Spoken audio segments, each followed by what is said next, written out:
जिताने के लिए नहीं। मैं उपेंद्र तिवारी जी को यहाँ जिताने के लिए नहीं, आप तो पहले जिता चुके हो। मैं तो विरोधियों की जमानत जब्त कराने के लिए आया हूँ।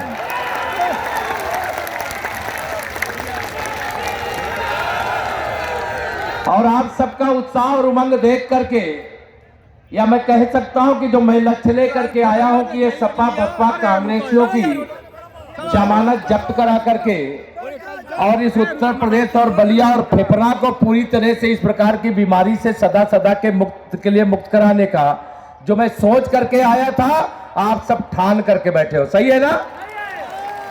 मैं आप सबका अभिनंदन करता हूं। मंच पर हमारे भारत सरकार के मंत्री, उत्तर प्रदेश के सह प्रभारी, हमारे मित्र आदरणीय अनुराग ठाकुर जी, जिनको आपने अभी सुना है, हमारे बहुत ही प्रिय दोस्त, 2012 से हम दोनों लोग साथ साथ सदन में थे और 2022 तक साथ साथ यहीं पर हैं। मैं बीच में कुछ समय के लिए लोकसभा में गया था, लेकिन लगातार संघर्ष की प्रतिमूर्ति बनकर के आप जहां फेफना का विकास करने की जिम्मेदारी निभाते रहे, वहीं प्रदेश में हमारे मंत्री परिषद के एक जुझारू साथी के रूप में प्रदेश में भी अपनी जिम्मेदारियों को बहुत शानदार ढंग से निभाया। ऐसे उपेंद्र तिवारी जी के समर्थन में आप सबका आशीर्वाद यहां पर मैं मांगने के लिए आया हूं।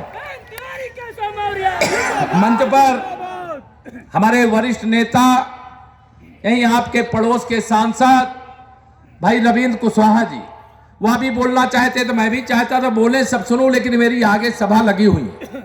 इससे मैं बहुत सारे लोगों से निवेदन किया कि आप सब लोग फिर अपना बोलिएगा, मुझे आगे सभा में भी जाना है। इसलिए रविंद्र जी को मैंने निवेदन किया, आदरणीय सांसद नीरज शेखर जी, जिनको आपने सुना है, जिला अध्यक्ष आदरणीय जयप्रकाश साहू जी, मंच पर हमारे योगेंद्र राय जी, टुनटुन उपाध्याय जी, राजीव मोहन चौधरी जी, उपेंद्र पांडे जी, विजय प्रकाश वर्मा जी, पूर्व जिला पंचायत सदस्य विजय गुप्ता जी, मदन राजभर जी हमारे मंडल अध्यक्ष, मनोज सिंह जी मंडल अध्यक्ष, भरत राय जी मंडल अध्यक्ष, मोती चंद जी मंडल अध्यक्ष, सुशील चौरसिया जी और अन्य यहाँ पर उपस्थित मेरे सभी मंच पे वरिष्ठ नेता पदाधिकारी और सामने भी जो बैठे हैं, जितने मंच पे मेरे लिए आदरणीय हैं, उतने ही आप सब मंच के सामने बैठ करके जो सुनने आए हैं, मेरे लिए आप सब भी उतने ही आदरणीय और सम्मानीय हैं।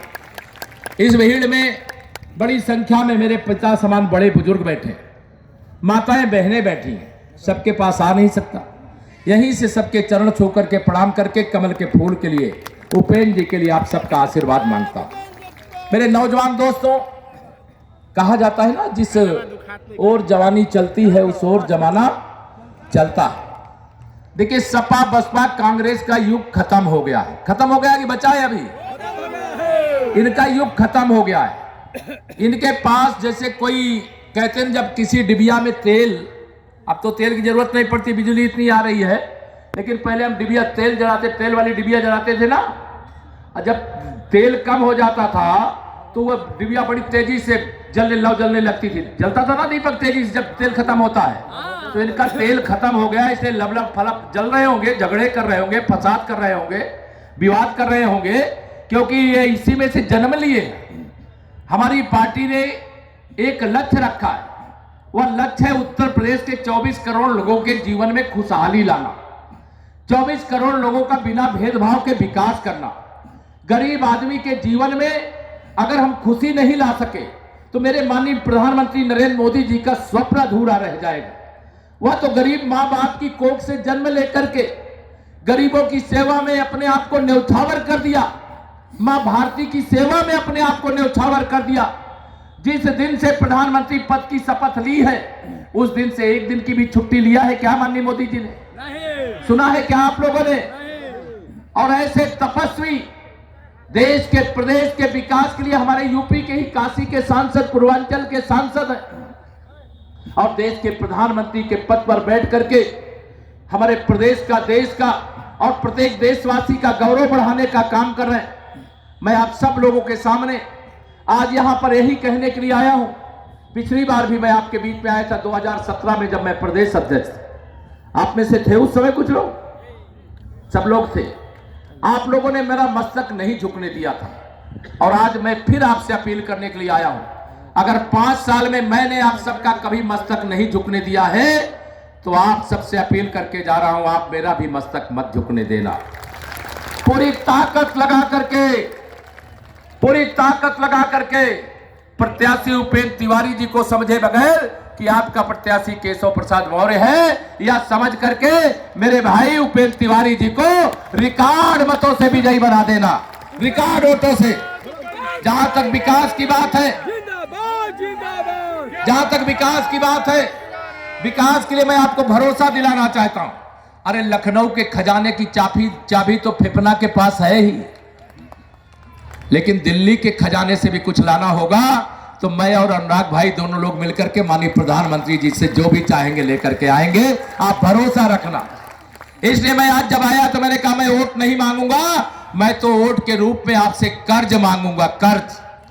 आप वोट के रूप में मुझे कर्ज दे दीजिए, ब्याज के साथ चुकता करने का काम विकास के माध्यम से कर दूंगा। वैसे आपके विधायक जी इतने जुझारू हैं, इतना काम लेकर के आते हैं, जैसे अगर मान लो कि 100 करोड़ का काम दे दो फेफना के लिए, कहते हैं आप 100 करोड़ तो बहुत कम है, यहां तो 1000 करोड़ का काम चाहिए। अगर 1000 करोड़ का काम दे दो तो कहते 1000 करोड़ का काम कम है, यहां तो 5000 करोड़ का काम चाहिए। ऐसा क्षेत्र के प्रति दीवाना विधायक शायद ही कोई आपको मिलेगा। मैं ये बधाई देता हूं और आपको विश्वास दिलाता हूं, आप भरोसा रखना। 2017 से 2022 में जो आपने देखा है वो तो टेलर था, असली पिक्चर तो 10 मार्च 2022 के बाद दिखाने का काम करेंगे। उत्तर प्रदेश का विकास हमारी प्राथमिकता है। गुंडों से उत्तर प्रदेश को पूरी तरह से साफ सुथरा कर देना हमारी जिम्मेदारी है। गरीबों का जीवन को खुशी से भर देना हमारा संकल्प है। हमारे प्रधानमंत्री जी का, हमारे मुख्यमंत्री जी का संकल्प है। अरे जब तक गरीब सुखी नहीं होगा, हम सुखी हो ही नहीं सकते। जब तक मेरे किसान की आमदनी बढ़ नहीं जाती, हम चैन से बैठ ही नहीं सकते। आप सब भूलने के बहुत आदी हो, इसलिए मैं याद दिला रहा हूं। जाना 48 घंटे का जो समय है, याद करो 2017 से पहले कई घंटा बिजली मिलती थी? याद है कि भूल गए? 4 घंटा। अब कितना बिजली मिलती है? पहले बिजली आती नहीं थी, अब बिजली जाती नहीं है। यही अंतर है ना। पहले ट्रांसफार्मर जल जाए तो लगता नहीं था, अगर अब ट्रांसफार्मर जल जाए तो एक सूचना दे दो, विभाग वाले आके लगा करके चले जाते। यही अंतर हुआ है ना। पहले गुंडे, अपराधी और माफिया जहां जो खाली सपा का नारा, खाली प्लाट हमारा, यही होता था कि नहीं होता था? जहां देखो गुंडेगी के बल पर सपा का झंडा लगा करके सरकारी जमीन हो, गरीब की जमीन हो, किसान की जमीन हो, कब्जा कर लेते थे। अब जब खाली कराया जा रहा है तो बुलडोजर तो जमीन को खाली कराने के लिए चल रहा है, लेकिन श्री अखिलेश यादव जी और उनके पार्टी के हर नेता को लग रहा है कि अब बुलडोजर उनकी छाती पर चल रहा है।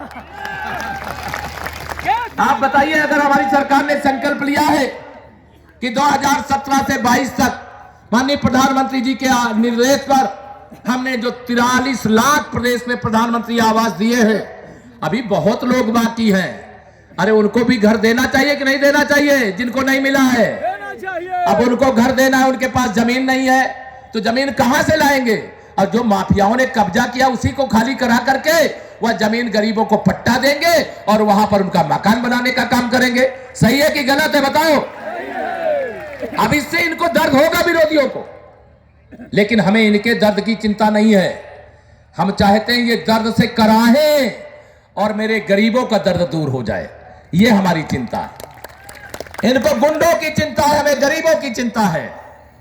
इनको भ्रष्टाचार करने वालों की चिंता है, और हमारे प्रधानमंत्री जी से लेकर के मुख्यमंत्री जी से लेकर के हम सबको जिन लोगों ने भ्रष्टाचार किया है उसे भी वसूल करके गरीबों के चरणों तक पहुंचाने की चिंता है। हमारे इनके बीच में यही अंतर है। हमारा लक्ष्य गरीब कल्याण, गरीब का विकास है। हमारा लक्ष्य भर्तियों में भ्रष्टाचार को खत्म करके प्रतिभा के आधार पर युवाओं को आगे बढ़ने का मौका देना। हमारा लक्ष्य आत्मनिर्भर भारत, आत्मनिर्भर उत्तर प्रदेश, आत्मनिर्भर बलिया बनाना है। और इनका लक्ष्य आत्मनिर्भर केवल इनका परिवार होना चाहिए, इनके गुंडे होने चाहिए, इनके माफिया होने चाहिए, इनके प्रत्याशी विधायक सांसद होने चाहिए। इनका लक्ष्य घिनौना है, इनका लक्ष्य गरीब विरोधी है, प्रदेश विरोधी है, जन विरोधी है। इसलिए मैं आप सब लोगों को आज यहां पर अपील करने के लिए आया हूं।